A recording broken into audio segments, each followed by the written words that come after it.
Welcome to the Inner Circle podcast, the premier podcast for Xbox.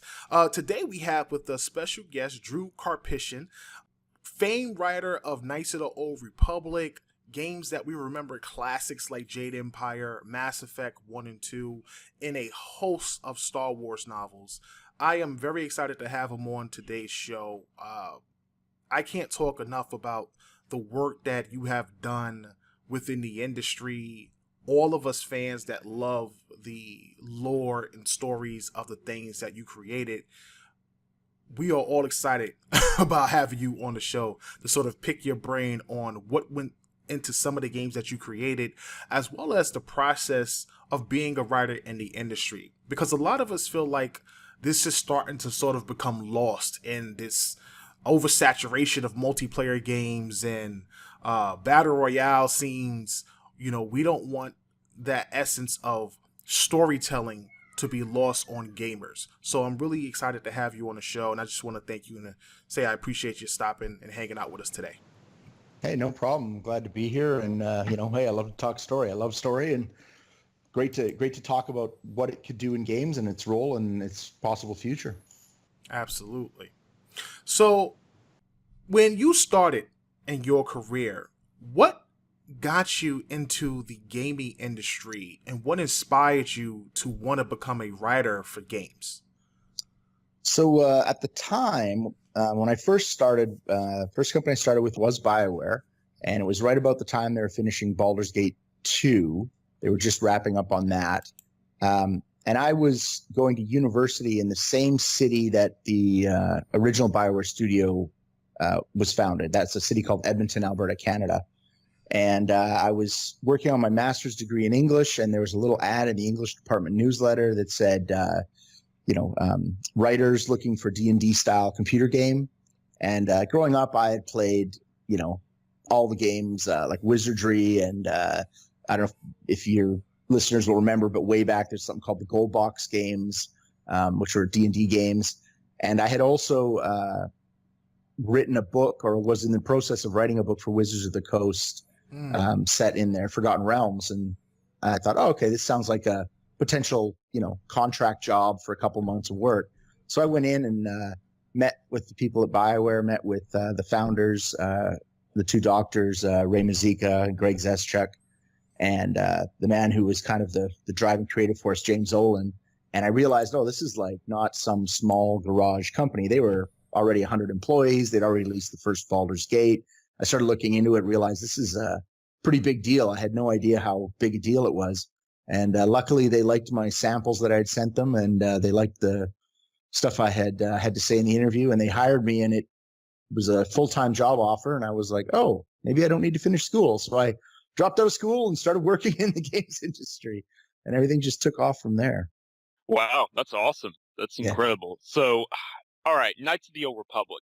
I think for a lot of people, this is the game that really put BioWare on the map in terms of drawing in that console audience, being released on the original Xbox as well.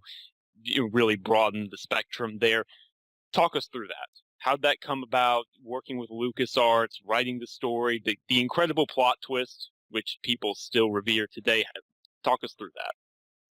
So, when we wanted to do Knights of the Old Republic, we wanted to take that, that RPG experience that we had done with the Baldur's Gate games and bring it to console, bring it to the Star Wars universe. As I already mentioned, his name, James Olin, is one of the creative driving forces behind a lot of the early BioWare games. And he was a huge Star Wars fan.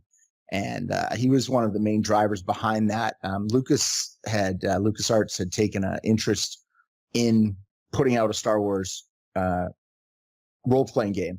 And we decided very early on that we didn't want to do something in the same time as the movies, because either A, you use the characters from the movies and you can't really do anything. You can't kill anyone off. You're very limited, or you have to write a story that takes place sort of behind the scenes while the movie characters are doing cool stuff. You're doing your stuff, and it's never going to be as interesting or as cool. So we wanted to do the Old Republic, and we thought that there's a lot to work with there. It was a pretty undeveloped part of the Star Wars universe. There had been a few graphic novels and some source books that sort of made reference to stuff, but we wanted to really dig into it and explore it.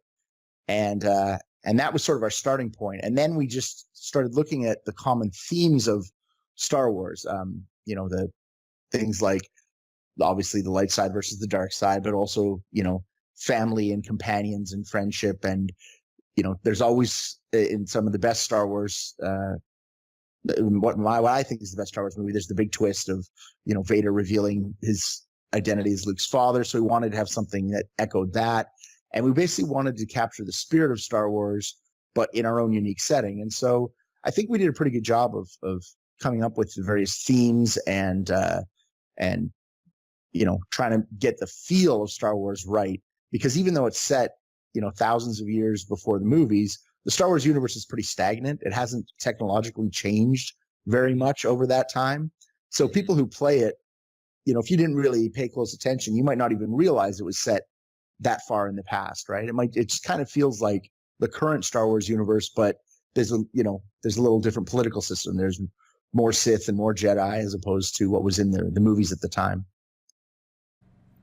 I agree 100% because obviously in the original films, I think one of the reasons why people sort of complained about the new movies is we've grown up on the Skywalker family, and it almost seemed like the Jedi were very rare. It was hard to find them. They were either extinct or very few. And when you go back to the game that you guys made, I remember the mission where you go to like the Sith homeworld, and there's Sith everywhere, and you're sort of like undercover, and you're walking around the facility in the training area, and you're sort of trying to infiltrate the Sith world, and you get some backstory and lore about these Sith lords and how they were buried in these caves, and you see these large statues, and it was so amazing. It's so fascinating, and it really starts to open up a different part of the Star Wars universe that you didn't even realize existed. So it definitely was crazy. It was definitely great because it really took us from what we knew, where it was like Darth and Luke were these powerful beings in a world where nobody else has these sort of like mystical powers, to a place where no, there's an order that existed, and these people are, fighting on both sides to sort of, make one side supersede another. And this, even though it was such a long time ago, it was so full of lore and vitality that I just wanted more. I was very excited for the sequel, though when I played it was a bit disappointed, to say the least. It was really great though. Yeah, that was, our big goal was to really flesh out the Star Wars universe and just sort of add another layer to it. And again, James Olin is a huge fan. He was one of the big drivers of sort of the overall concepts of the story. Another man named Casey Hudson, who's still working with Bioware, done a lot of stuff with Mass Effect. He was part of the project. And then I was the lead writer, but we did have a lot of other very talented writers working on the project. So I think there was 4 of us in total. And, we were all Star Wars fans, and we all loved the universe, and we all, had things we wanted to see, wanted to bring forward and sort of, make people more aware of that, sort of only the really hardcore fans might have known this little world existed. So, that was the advantage of working in this Old Republic timeline, is we could do things that were different from the movies, did add something new that people hadn't seen before, but still captured that same sort of feeling of Star Wars. It still felt like you were in the Star Wars universe, even though you're doing things that you'd never seen in the movies. Right. Absolutely. I just had a quick question though. With everything that you created during that time period and the stories that were written afterwards, does that still coincide with what Disney is doing now, that they have taken over, or have they made it non-canon? Well, so that is an interesting question that I don't actually know the official answer to. The way it was sort of explained to us at one time was Disney's going to, come in and sort of pick and choose what becomes canon and what doesn't, right? And then, of course, you've got this alternate history of things they don't choose, which they call legends. So some of the books I've written The Darth Bane books, for example, are what they call legends right now, which means they're not part of the canon, but they haven't also said they didn't happen. They're kind of in this gray area. And, there was a Revan novel, so Revan is kind of falls in that same area. So the way it was explained to me was if they haven't specifically put something in there that contradicts it, it still could potentially become part of canon down the road. But their focus is more on moving forward the timeline after the original trilogy, as opposed to the going back. And I'll be honest, there's a lot of stuff there, and a lot of stuff kind of over the 30, 40 years that needed to be sort of, maybe there's some stuff that needs to be taken out. Maybe there's some stuff that doesn't fit together quite right. So I understand why they're doing that.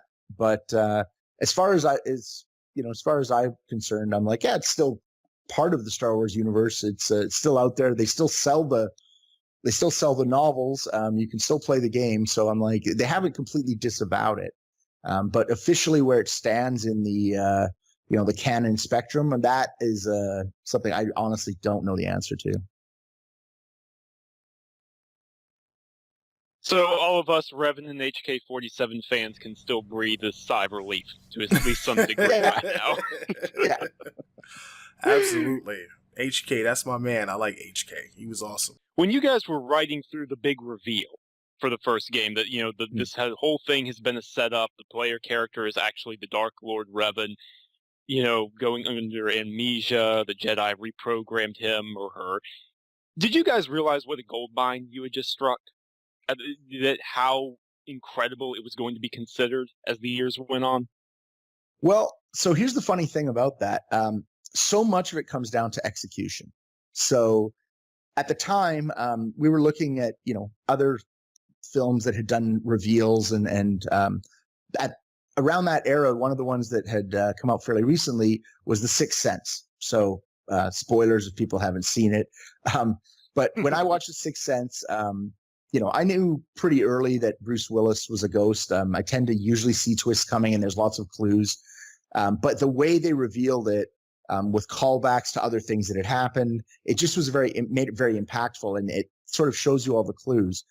And when we wrote out the original sort of story summary, like the outline, the 3-4 page thing people could read to just get a feel for it, very early on, people would just go, "Oh yeah, you're obviously Revan," and we're like, "Well, okay," and they're like, "Yeah, it's super obvious, and nobody's gonna, everyone's gonna see it coming, and it's kind of predictable." But what they didn't understand was you're reading a 3-page document as opposed to playing a 30-hour game where all these details are buried among thousands of other details, right? Right. And it really came down to making sure we put the clues in there, called back to them in the scene. If you remember the Revan revelation scene, we replay lines that you've come across in the game. They talk about how the Jedi can do things to your mind, and they talk about how you want to turn your enemy into an ally, different things like that. So different things, different characters had said that I'm sure some people playing the game did see the twist coming. If nobody sees the twist coming, it means you didn't put the groundwork in and you didn't put the clues in. Sure. But even if you know the twist is coming, it can still be satisfying in the way it's revealed. And we spent a lot of time on that scene, that specific scene. And the combination of, the music, the voice acting, the story, the writing, the characters we had already established, the way it was shot, the visuals, the even though it was primitive by today's standards, at the time it was considered a very high-end cinematic scene. All that together just really gave a huge amount of impact to that reveal. And it was only after it all sort of was put together that we realized we had, we'd kind of nailed it. I'll be honest. I've had a really good feeling playing KOTOR because I could just see the pieces as they came together. And I was pretty confident we had knocked it out of the park, but you never really know until it releases. So once it came out, seeing the fan reaction was definitely sort of something that vindicated and justified all the work we had done and validated what I had thought, which was that, we had done something fans would remember for years and years and years. And, look, here we are, 15 years later. So mission accomplished. Mission accomplished. I think as we jump into the next question, what I loved about Knights of the Old Republic, obviously, was the choices and the dialogue, which was something that was a bit new to me when I first played it.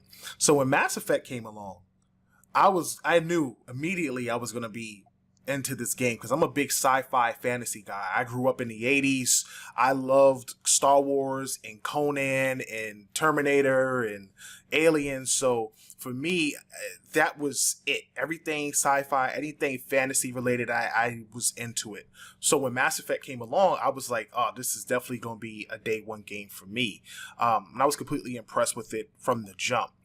But when you guys did that game, did you hark back to what worked with Star Wars, or did you kind of just completely, blank slate it and work on the Mass Effect series, at least 1 and 2, from scratch? What we usually try to do with Bioware is we try to build on what we've done before. So there was a lot of the same team, some of the writers, some of the artists, a lot of the production people from KOTOR came on to Mass Effect because we'd worked well together. We had done a pretty good job on KOTOR. It was already a big success, so we wanted to keep a lot of that team together. So we obviously brought forward a lot of the things we learned from KOTOR, some of the techniques, but we evolved them. This idea of having multiple responses for the player to pick, we kept that, but then we added this idea of, first of all, full voiceover for the player. And then we realized, if we do that though, you don't want to read an answer and then have the character say it. It almost sounded like it was coming out twice because you would read it in your head, what you're going to say. And then the player would say the exact same thing once you pick that choice. And it felt sort of like this weird echo or this redundancy.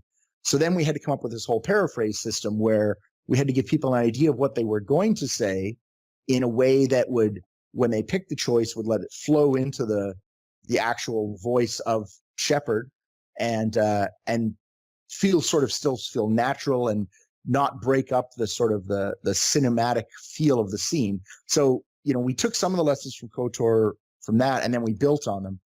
But Mass Effect itself was sort of an homage to all the things you mentioned, that 80s sci-fi.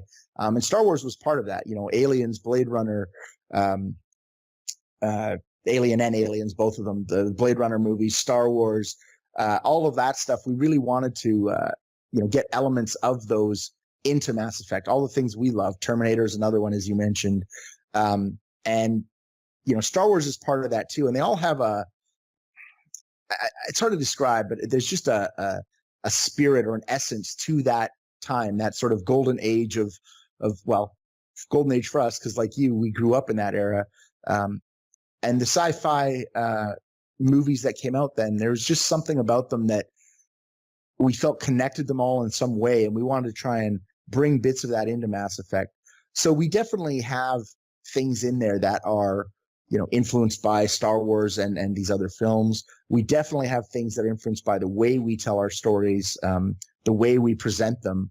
But we did also spend a lot of time trying to come up with a fairly unique universe. We spent, I think it was 6 to 9 months with just a very small team planning out the universe of Mass Effect before we even started production on the game.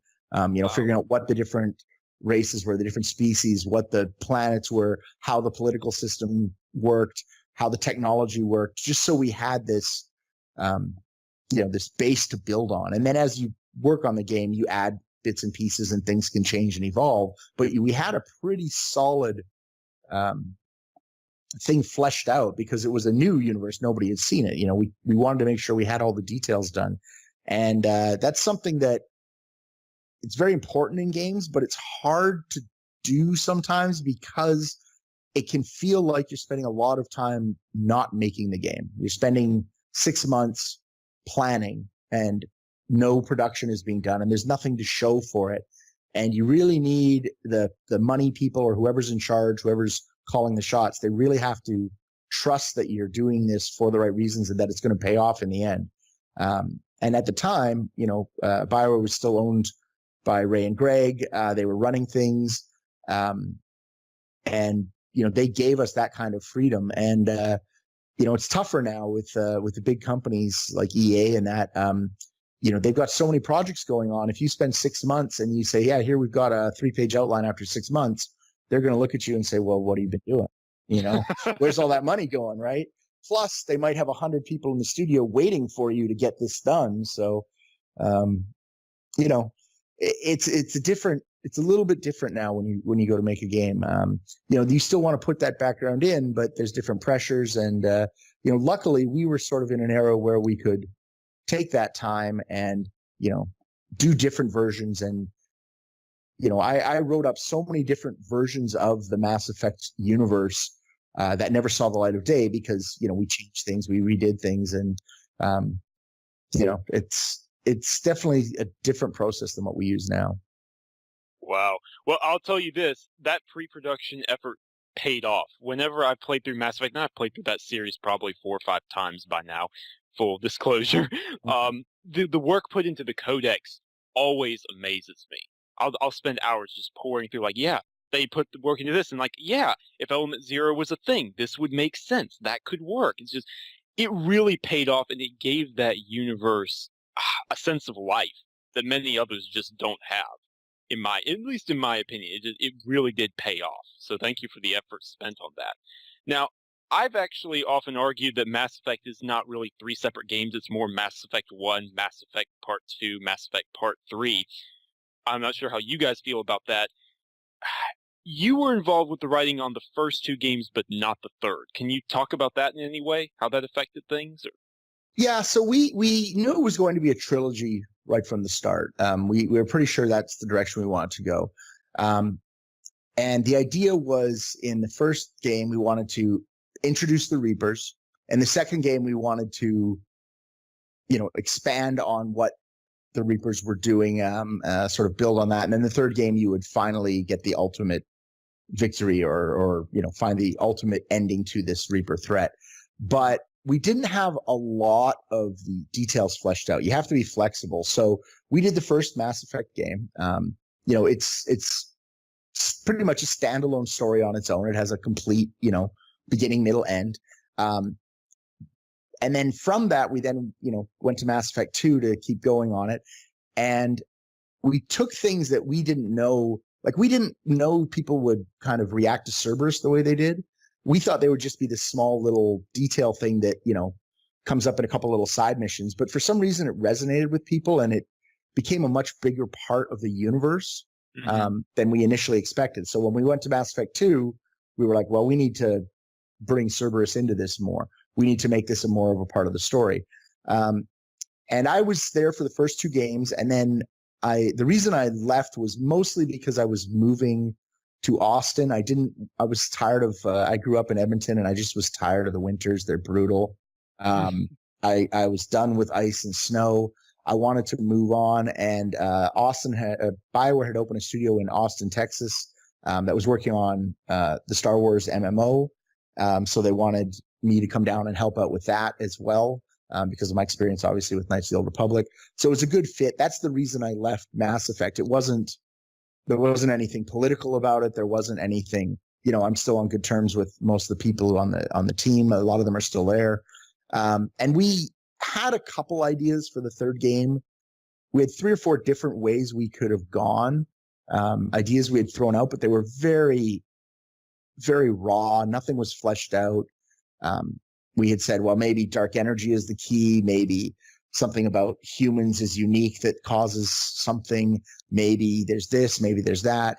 We had always said one of the options was maybe you can let the Reapers win, but we didn't really have any of the details fleshed out. And I left knowing that whatever we had talked about was going to change so much that I wouldn't recognize it.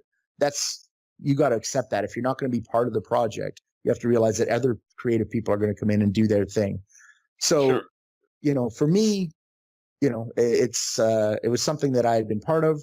I definitely enjoyed my time on Mass Effect, but, I made the decision to move on. For a lot of it was personal things in my life, like I say, wanting to move to Austin, and it just wouldn't have worked. The team was up in Edmonton. I wouldn't have really been able to work on the third Mass Effect. So for me, it was kind of like, yep, I've done my part, and now it's time to hand it off to someone else. And they went in different directions. I don't know that I would have gone in the same directions. The stuff they did do wasn't really stuff that we had talked about, but I knew that was going to be the case when I left. So, you just have to accept that. The funny thing about it is that I knew, what's crazy? The funny thing about it is, as soon as you said that they went in a different direction, I immediately, in my head, said they went in a different direction. Because when you get to the end of the game, when you get to the end of this game, in the amount of meltdowns people had at the ending of Mass Effect 3, you could tell that there was a shift or a different point of view in comparison to the first two games. It's like you did so much work and built so many relationships and did all of this just to make this sacrifice. To me and to a lot of us, we just couldn't accept that.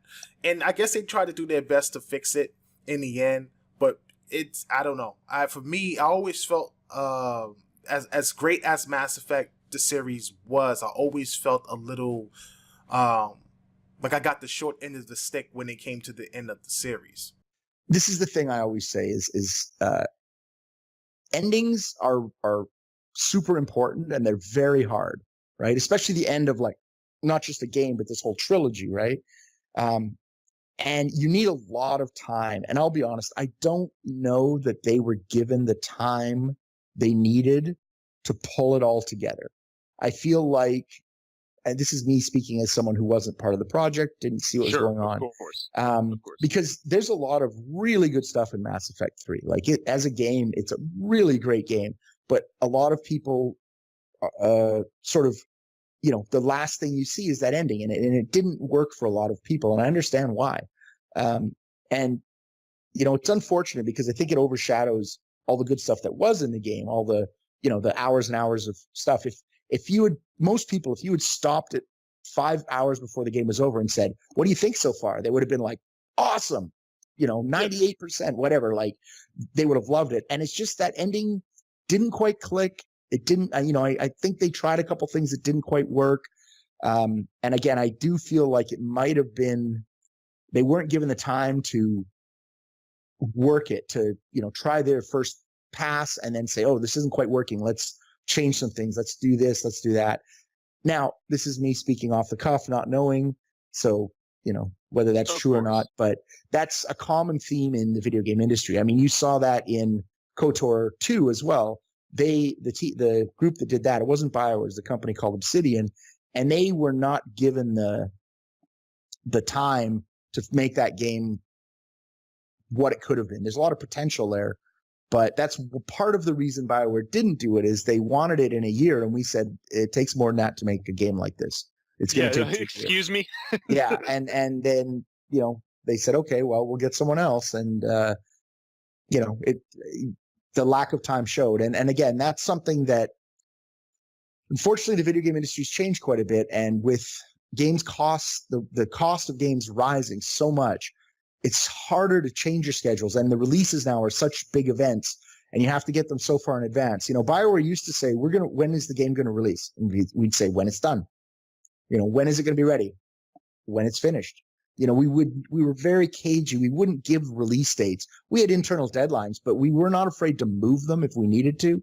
And that's something that you don't see as much in the industry anymore. If a game moves, there's a big chance that people are getting fired. Like, a studio is going to get gutted and heads are going to roll, which is unfortunate because sometimes you need to take a little more time to get it right. And I don't know that that's prioritized as much as it used to be. That's a shame, but unfortunately, it also sounds very accurate based off of what else we've seen. Definitely. I'm going to jump into the sort of underbelly of being in the, as a writer in the industry. But before I get to that, I just have to ask about this game. Okay. Jade Empire. Mm-hmm. Jade Empire, out of everything that you've made, seems like the odd man out. It's the one game that really isn't built on a sort of like a sci-fi-ish background in space or dealing with aliens. It's very cultural based. It's in an era, another thing that I love, which is martial arts. And again, growing up in the 80s, right at of the end of that kung fu movement during the 70s, you're starting to see all these kung fu films come on regular television and everything like that. So how, what went into making Jade Empire, and how did you guys get to the conception of the game? So Jade Empire, so I'll just be clear, I was not the lead writer on Jade Empire. That was, I believe it was Mike Laidlaw, or maybe... I know Mike Laidlaw had a huge role in that. I think he was the lead writer. I'm not 100% sure. I can't remember, unfortunately. It's all hazy. It's a long time ago. But the team that was doing that, so Mike Laidlaw and other people that were involved, they were huge fans of, all the kung fu movies and the martial arts movies and things like that. And this was Bioware's first attempt to do their own IP, like something that we owned, as opposed to, say, Star Wars or Dungeons and Dragons. And they were doing that at the same time we were working on Mass Effect, but they started, I'm pretty sure it came out before Mass Effect, didn't it? Yeah, because they'd started before us. That's right. So they'd started on that while we were finishing up Knights of the Old Republic. There was, multiple teams working. And then I came in to help out on that game. Jade Empire is, it's interesting because you see a lot of stuff from Jade Empire in later Bioware games, especially if you look at the Dragon Age series, because again, a lot of the team, but the humor, for one thing, there's like a very distinct style of humor that I feel you can see a lot in the Dragon Age games. There's definitely a different sort of vibe to the way you interact with your companions. It's a little more, I don't want to say tongue in cheek, because that's not the right term. But they do go do some different things. So it was an interesting project for me to work on because it was one where I wasn't the lead writer. I didn't have to worry about all the things the lead writer does, scheduling and deadlines and all that stuff.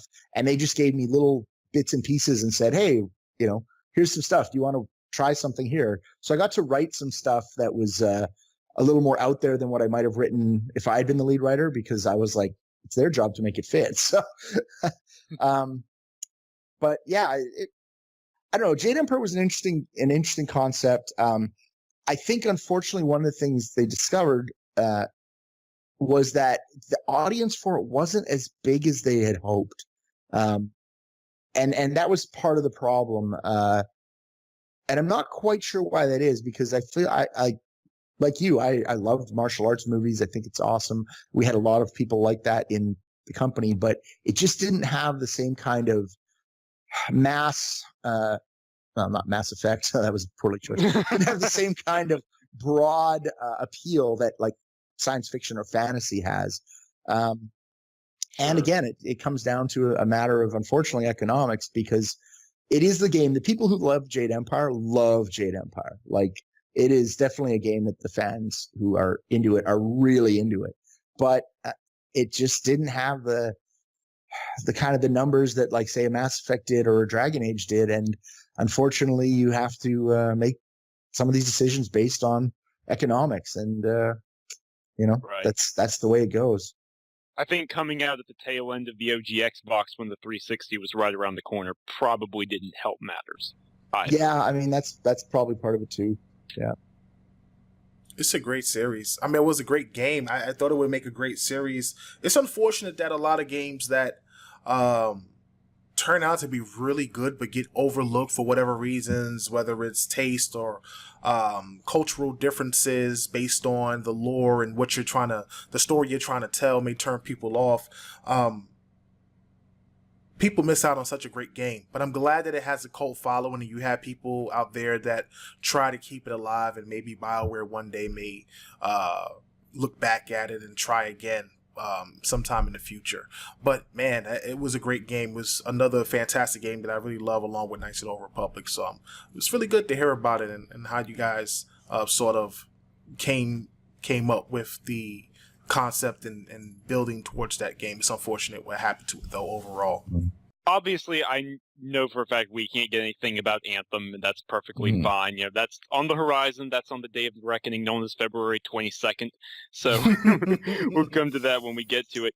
But can you talk at all about how the culture at BioWare has shifted, in the past years? Some people coming, some people going, the games you worked on, like Knights of the Old Republic or Mass Effect, how that's maybe different now when you were working on Anthem. Can you touch on any of that?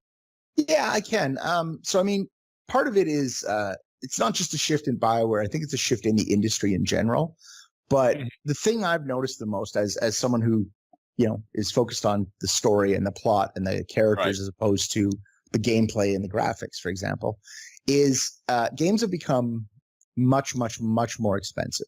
I mean, we made KOTOR with, I think the team was 60 people maybe. And now, I mean, projects need hundreds of people. And everything is so expensive that it does two things. First of all, it limits the amount of content and branching you can have. Because of things like motion capture, performance capture, the high-end graphics, it's just harder to put little things into games that add in, because you need to hire an actor to voice it. You need to hire someone to, do the performance art. Then you need to clean it up. You need to film this. You need to get animators in to do work on it. There's this push for a lot of games to go to like a photoreal, hyper-real world. And that makes things extremely expensive. So while it's great to look at some of these things and they look amazing, it does limit the depth of what you can do as a writer. It does limit the storytelling. It limits a little bit for branches. So an extreme example of this is anyone who played Baldur's Gate 2, there's a scene, we had, I think 8 chapters, but at the end of chapter 5, you're in this insane asylum on this island, and you can take a magic portal to get where you want to go or take a boat. And if you take the boat, it sinks, and you have a whole other chapter where you go to this underwater city and deal with all the things that are going on in the underwater city. There's like a fight for the throne, and the fish people are fighting each other, and you have to settle that. If you take the magic portal, you never see that.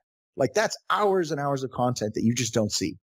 We could never do something like that now, because if you're making a game, you say, well, how much is this going to cost? It's going to cost how many millions? And how many people are going to see it? Maybe half? No, unacceptable. You need everybody to see this. You can't have these branches. So a lot of the stuff BioWare kind of made our name on was these choices and, characters getting killed off and having, multiple branches and different ways of doing this. And it's harder and harder to do as the years go on. And that's the compromise, that's the trade-off in exchange for better looking games on, machines that can do, incredible graphics and the performance is amazing and things look incredible, but there's a cost, and that cost often comes out of things like the story, the character, the options that we're allowed to do, the number of options, the number of characters. So as a writer, I'll be honest, it's tough. You see these things sort of slipping away, getting whittled away. And for me, that's one of the reasons I've, and I don't know how many of your listeners are familiar, but I left BioWare a little while ago. I was just kind of, I was looking for something different. I'm doing some stuff in mobile games right now with a company called Fogbank. Very small projects, but the costs are lower. That means we can try things, we can experiment, we can do things. The problem with most AAA titles now is you can't take a risk because the cost of failure is the end of your studio. If you can't do things that are too crazy, because if it doesn't work, 200 people are going to lose their jobs. And that's hard to do. Even something like Jade Empire was a bit of a risk, and I don't think you can really.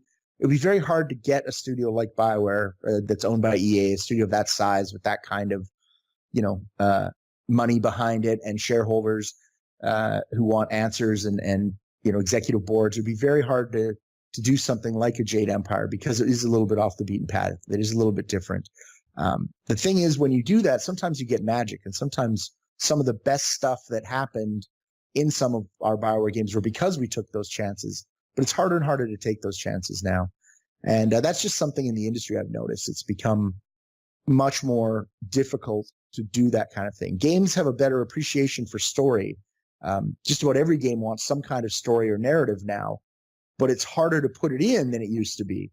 So it's sort of ironic that, you know, as they realize the importance, it also becomes harder and harder to do it well. Wow. Sorry, Thank that's you. a very bleak outlook there, but But it's also a very realistic take. It's very blunt, and I appreciate that. Yeah, I think that's one of the things that gamers, and we talk about this a lot on the show, that gamers don't understand. Not everybody, but some people don't understand, because it's like you can put so much millions into it because no one understands microtransactions because it's such a big deal now. DLC, microtransactions, the added money. People are like, you know, what happened to just adding this stuff to the game? The game isn't finished. Oh, the ending is in this DLC. And I always reference like the prices for games hasn't changed. The consoles have gone up, controllers have gone up, but the prices for games hasn't changed in like a good 10 years or more. So I'm sitting here saying to myself, but the production cost for games has skyrocketed.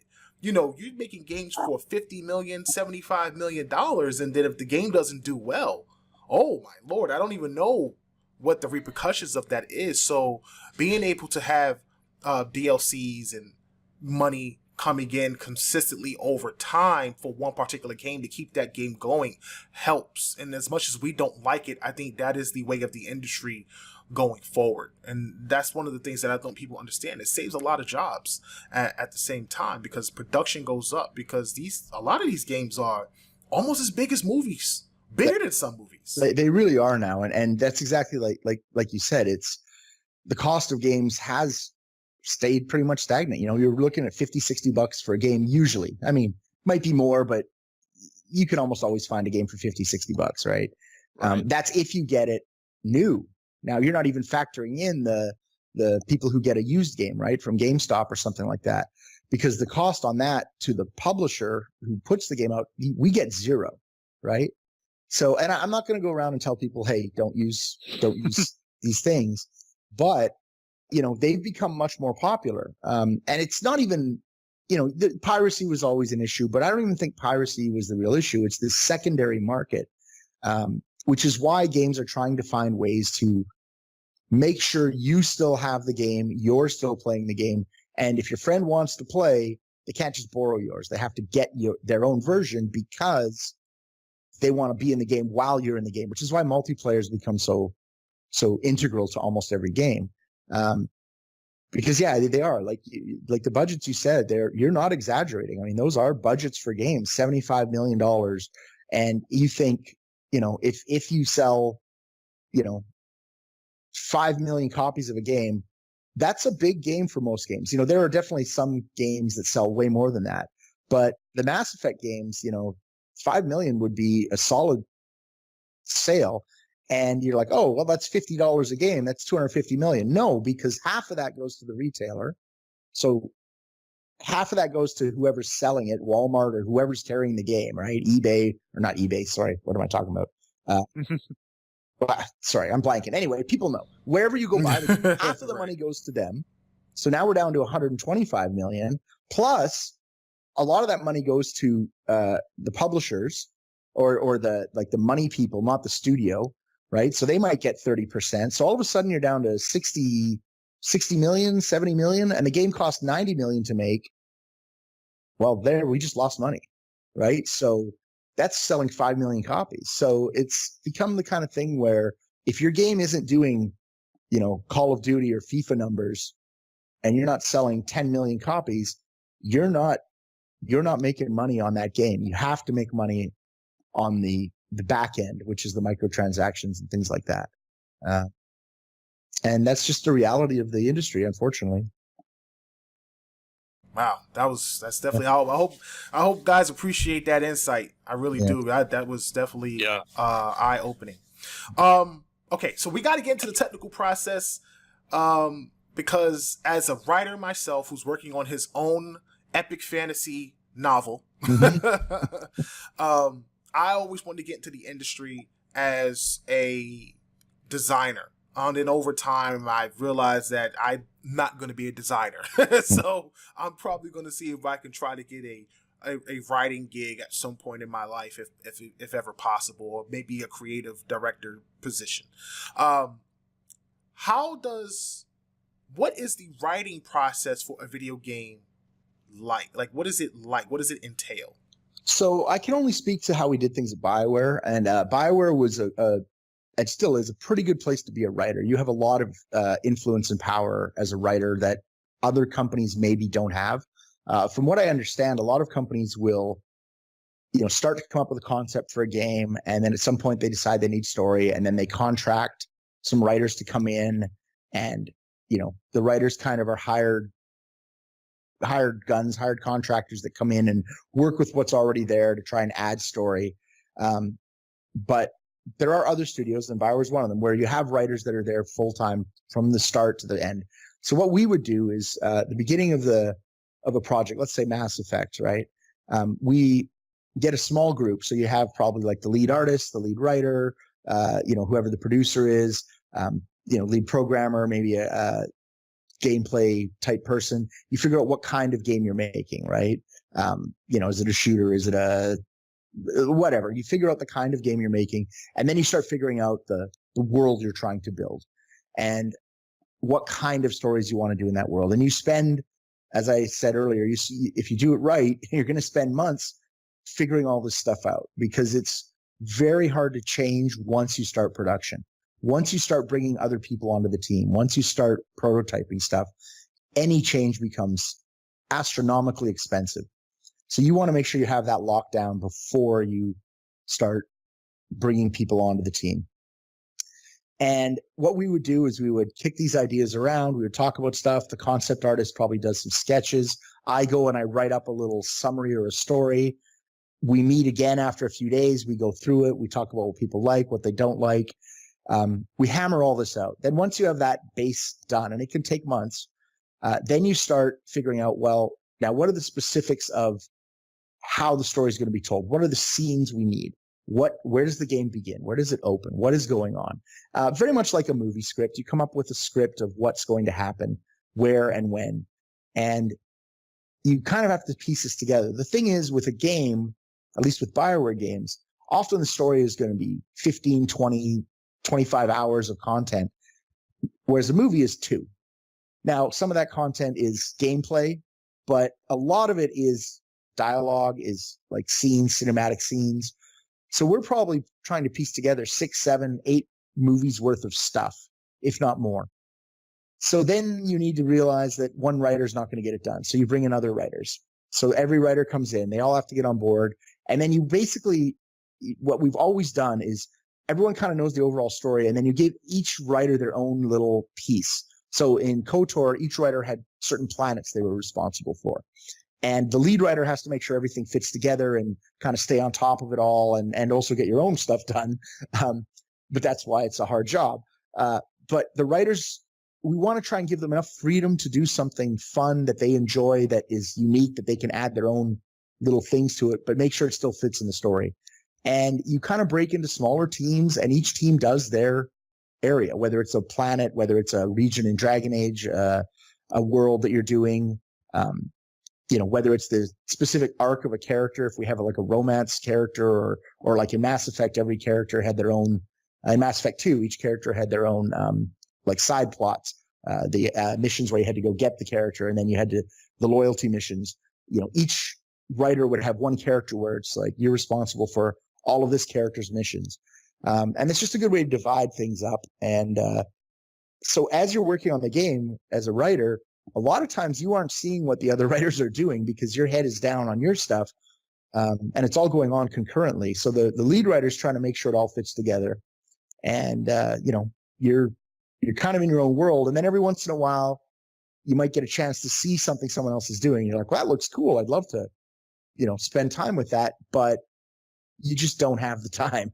You have to kind of do your own thing. So it's only toward the end of production that you often get to see what the actual game is, because you've been so busy on your own little section of it that you haven't really had a chance to see the entire game. It's definitely an interesting dynamic, if I could say, because a lot of times when we look at stories, I think in today's gaming industry, we're at a crossroads where people don't appreciate storytelling as much as they used to. Single player games are trying to make a comeback, but everybody focuses so much on multiplayer because of the financial aspects behind it and how much money you can make pushing a multiplayer game. And then again, like you said, the risk reward situation when it comes to single player experiences and the story.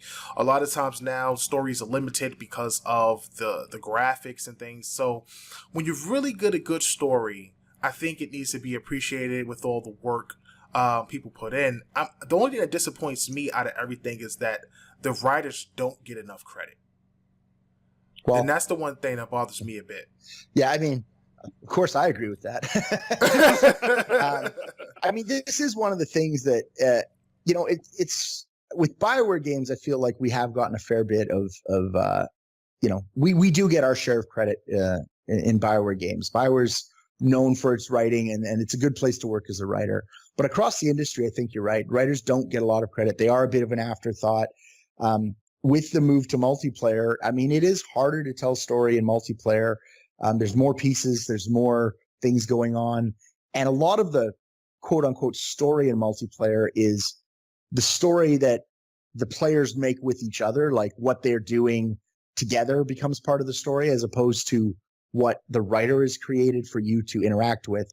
That is something that is, again, very limiting as a writer, this accounting for multiple players. And, that makes it hard to do choice because what if they don't want to all choose the same thing? And, there is a lot of trade-offs with multiplayer as far as narrative that you have to sacrifice certain things. But in the industry in general, like I said, it's weird because when I first started, there wasn't a lot of games that had story, or if they did, it was sort of more secondary. And then there was sort of this boom where every game wanted story. And they would do different things with it. And you had games like, obviously sort of the well-known, the Metal Gear Solid type games were known for story, but then you started getting things like Grand Theft Auto, which were open world games, but they also had a lot of story. And then that sort of started to evolve. And then you got things like, the Oblivion, Morrowind type games. And everybody wanted story in there, but it got harder and harder to do. And then they started getting into this idea of, emergent story, I think is what they call it, which is like you put some little things in place, but it's not a carefully controlled narrative. It's more of like a setting with some characters. And then the pot, see what happens. Yes, exactly. And that sort of became the new sort of way to go. And that's something that they do quite a bit now. And again, that lends itself much better to multiplayer. So, it is kind of a funny thing. It is definitely a change in the way it's going. I'd love to see, single player story come back. Games like The Witcher, for example, I think are great, but I hear, and I don't know for sure, but I hear horror stories of how hard it was to make that, how much time and effort the people put into Witcher. And, they made it in Poland where the production costs are a lot lower from what I understand. And I don't know if you could have made that game in North America because the cost might have been so astronomical that there's no way to get it back. I don't know. It's hard to say, but that's why for me, like I say, I like, I'm doing some small stuff in mobile, trying some different stuff. Definitely more story focused. With Fogbank and, smaller games, smaller projects. And it's been kind of fun because it's gotten away from this, these behemoths that are too big to fail. If they fail, it's a disaster. Whereas this way, if one of our small little mobile games failed, well, we've got 15 others in the pipeline. So that's a bit of an exaggeration, but right. I understand. There's those are the two business models, right? You can do the blockbusters, where you have something that comes out, it costs $200 million to make, and you hope it makes $500 million. or you can do 10, $20 million projects and hope each one of them makes 50 million, right? Personally, that's the way I like to go, because you can do risk then. You can do, every project can be a little different. If one fails, you've lost 10% of your budget. But the problem is that's a lot harder to sell to, to a board. It's hard to sell to a big company. They don't want to have 10 projects on the go and all of them be small projects. Everybody wants the next big thing, right? Right. Yeah. Absolutely. Well, before we get out of here, first and foremost, I want to thank you for coming on the show. I really appreciate all of the conversation that we had today, man. It was very insightful and really eye-opening, and I really appreciate that. What I want to get to, though, what are you working on as far as, I know you got the mobile thing going, but as far as your writing credits, what do you have coming out next? Are you working on I know you might have some of your own original content that you're working on. What is this project, or do you have any projects in the pipeline that we might be able to grab or read in the future? Yeah, so one of the things I've actually, anyone who's followed my career knows I've written several novels. I've written a lot of stuff in the Star Wars universe, the Darth Bane novels. There's a Revan novel. I've written, obviously, the Mass Effect novels. If people, love the Mass Effect games, I strongly urge you to check out my Mass Effect novels. I'd say check out my Mass Effect novels, because there's some that I didn't write that were not very well received, but generally speaking, mine were pretty well received. The fans tended to like them. And then I have my own, I've done a fantasy series, a fantasy trilogy called Children of Fire is the first book. It's called the Chaosborn series, and it's sort of a, traditional fantasy trilogy. And I haven't done anything for a while. I've been kicking around, trying different things, got sucked back into the gaming world for a while, and it took a lot of time and energy. But now I'm working on a comic series with another writer. She used to work at Bioware. She still works in games. Her name's Samantha Walschlager. Don't ask me to spell that, but Samantha and I have been working on a comic series that we've just found an artist we're working with. So I'm hoping to have some of that come out, in the next little while. And I have been kicking around a novel, but haven't had a lot of time to work on it. But yeah, I am starting to put together a contemporary sci-fi novel that's set in Vegas, because as anyone who knows me personally knows, I love Vegas. I go there 4 or 5 times a year. I think it's just a great place to go and have a great weekend. Right. So I decided I might as well, see if I could find a way to expense some of my business trips there by writing a novel about it. So I'm hoping that might come out in a while, and just still, like I say, I'm working on that. But basically, if people want to know what I'm up to, I would say the best thing is to, follow me on Twitter. I do make announcements on there when I do stuff. It's just at Drew Karpyshyn, easy to find. And the other thing I do is I do post stuff very occasionally on my website, which is drewkarpyshyn.com. If I'm ever doing signings, conventions, I sometimes will go to different cons, go there and do book signings, or go there and do, talks. If I'm doing anything like that, it's on my website as well. So haven't done much the last couple of years. I was a little bit buried under the video game, the pressure to get games out. And I've stepped away from that a bit, and I've spent the last couple of months recovering, and I'm hoping to get productive on my own personal stuff again, because I'll be honest, games are tough, man. They're emotionally and creatively draining. You put a lot of time, effort, heart, and soul into them, and there isn't much left after that. So I've tried to find that balance now.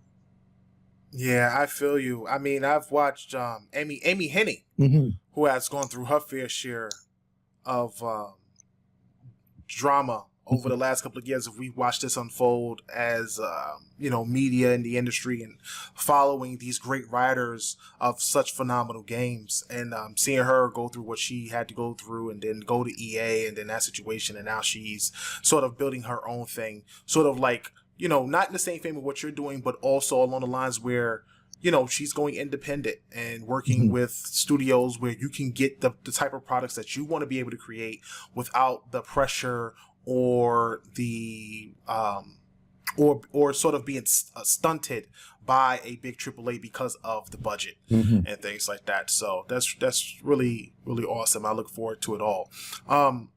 Is there any advice that you can give aspiring writers who want to get into the industry? Is there anything that you can give to those guys out there that are listening? Yeah, I mean, man, it's tough. I mean, for me, things have changed so much, and I literally was just in the right place at the right time. I mean, I think a lot of it does come down to, you need to have a little bit of luck on your side. I definitely think you do want other writing credits. You want stuff people can see, whether that's short stories, whether that's novels, comics. You want something that people can see and see how to construct a story, so you know how to tell it. So that's a whole other thing. People say, well, then how do I do a novel? How do I do a comic? There's no easy way. Like I say, the industry now, I don't even know the best way to get into it. I have some links on my website. I have a fact page on my website with some of the links of places where, Bioware would hire people. We used to work with some of the universities in and around Austin and Texas to get people into the company. I don't know if Bioware's still doing that. There's obviously a lot of good resources online. And again, I link some of those on my website in the fact page that you can find that give you a lot of advice just as a writer in general. But it's tough. There's no easy way to do it. And I would say the only things I could say would be make sure you have other stuff written out there, stuff people can see and you can, that's publicly out there for people to look at, whether that means, like I say, short stories or comics or whatever you can find. And on top of that, you're going to have to be patient. Like, it takes years. It took me 10 years before I started making any money as a writer. And that was in the video games and with my novels. It was 10 years from when I graduated high school, working off and on doing different jobs. So it's a tough slog. I don't really have any easy advice, unfortunately, but right. Yeah. All right. All right. Wow. I just feel like this has just been the podcast discussion. No, it wasn't bad. It's realistic. It really is realistic because, I've spent hours and hours and hours trying to figure out what to do, which way to go, independent, traditional publishing, how to get into the industry, how to pitch my ideas and stories to people. And really, it just starts with you. It starts with putting your ideas and putting your thoughts on paper and constructing and building a world in a way that people can understand and make it unique and just keep it original. Everybody's not going to like your content. Everybody's not going to like it. But if you can get enough people to notice it and enough people to appreciate it, then you can build your own following and then things can go from there. And I think that's really, the best advice I can give myself to push myself forward, because if I just constantly listen to all the negative things that's happening, I'll never get the courage to put the things that I believe could be great on paper. Yeah. The other thing it's funny you mentioned this too. And I will say that the one thing a lot of people don't appreciate is if you go into games, you are giving up a bit of control as a writer, because you're going to have to work with everyone else who's involved in making the game. Everybody's got their own creative elements they want to bring in. And if you go to a company like Bioware or any of these ones that are doing AAA games, you will not get to make your game. I just want people I get emails and they'll say, I've got a great idea for a game. And I'm like, okay, imagine this. Imagine you are producer who spent 10 years working your way up through the ranks of a company like Bioware. You finally get your own project. It's going to be 3 years of your life and hundreds of millions of dollars. Are you going to want to make someone else's game, or are you going to want to make your game? You're going to make your game. So if you want to work for companies like Bioware, those first 5 years, you are going to come in and you are going to write somebody else's story. You're going to write what you're told. Now, you might get some creativity, you might get some freedom, but you got to be realistic and realize they are paying you to write what they want written. They aren't paying you to write what you want to write. You have a lot more freedom if you work with smaller companies, smaller games, but then you get less pay, right? Or there's not less guaranteed pay. So that's the thing about writing in games is you don't have that kind of authorial control that you would have if you do like a book, that's one of the reasons I have gone back to things like comics and books, is because I can tell the story I want, how I want, when I want. And again, it comes down to economics. The cost to make a book is my time and, a little bit of paper and printing and with print on demand and digital books now, even that is minimal, those costs. So I can do what I want, and it doesn't, I'm not going to go bankrupt doing it. I might not make a lot of money, but it's not going to cost a lot of money either, right? So right. Everyone's got to find that balance. And I think that's what people have to realize is, be realistic, be willing. You have to understand what's more important to you. Is it telling the story you want to tell, or is it getting paid to work in games and, putting in your 5+ years before you get a chance to do your types of stories? Right. So that's great. I think that's great advice and great information. And that's something that people should definitely be aware of before they become a little bit too disillusioned with getting in the industry. Absolutely.